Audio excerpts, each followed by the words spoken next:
మొన్న హార్వర్డ్లో మాట్లాడుతున్నప్పుడు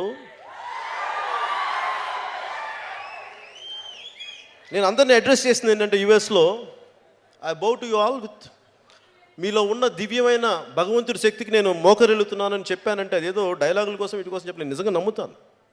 అది నిజం కాబట్టి, సత్యం కాబట్టి. ఈ రోజున మేమందరం ఒక ఆలోచనతో ఒక కష్టపడడం, ఒక సినిమా తీసాం మనందరికీ ఆనందం కలగాలని.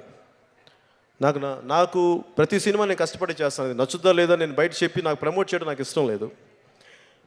మీకు నచ్చితే మనస్ఫూర్తిగా ఇష్టపడండి, చూడండి. నచ్చకపోతే మీరు ఎలాంటి రిజల్ట్ ఇచ్చి నేను మనస్ఫూర్తిగా తీసుకుంటాను, దాంట్లో ఏమటికి వెనకాడు. కానీ ఈ సినిమాకి శరత్ మరార్ గారి సినిమా చేయాలనుకున్నప్పుడు నాకు అన్ని రకాల మంచి మిత్రుడు ఆయన. సో ఆయన కోసం ఈ సినిమా చేశాను. ఆకుల శివ అనే రైటర్ ఉన్నారు. ఆయన ఈ కథని ముందుగా రాయలసీమ ఒక వీరం అనే సినిమాని దాన్ని తెలుగులో డబ్ చేయాలంటే దానికి ఇలా కావాలని, రాయలసీమ ప్రాంతానికి బాగుంటుందంటే ఆకుల శివ అనే రాయలసీమ ప్రాంతానికి చెందిన రైటర్ని అడిగి ఆయన రాసిన దాన్ని చేసిన తర్వాత డాలీ గారు డైరెక్టర్గా తీసుకున్నాం. డాలీ గారు చాలా సున్నితమైన దర్శకుడు, చాలా బాగా తీస్తారు సినిమా.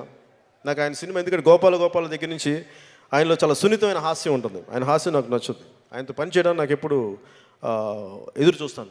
బాగుంటుంది ఆయనతో అట్మాస్ఫియర్. మొదటిసారి ఈ సినిమా పాత్ర ప్రకారం నేను అన్నయ్యనయ్యాను. నాకు నిజంగా ఈ తమ్ముళ్ళు నచ్చారు. అంటే కథ ఏంటంటే, నాకు అమ్మాయిలంటే ఇష్టం ఉండదు, కానీ వీళ్ళు ఆల్రెడీ ప్రేమలో ఉంటారు. వీళ్ళందరూ కలిపి కాటమరాయిని ఎలా ప్రేమలో ముంచేస్తారన్నది సినిమా కథ. సో వీళ్ళ సినిమాలు వీళ్ళ గర్ల్ ఫ్రెండ్స్ పాత్రధారులకి నాకు అందరి పేర్లు గుర్తులేదు, క్షమించాలి.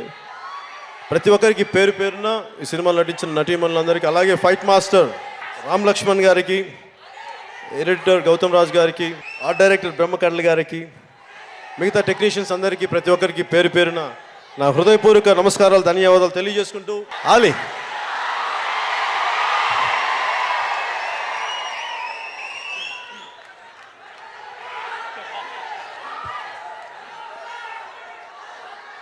నా చేతిలో శక్తి ఉందని నమ్ముతారా?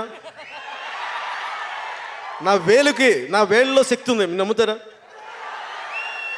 నేను కదిలించకుండా డ్యాన్స్ చేయగలను, తెలుసా? తాకుండా డ్యాన్స్ చేస్తాను. ఇంకా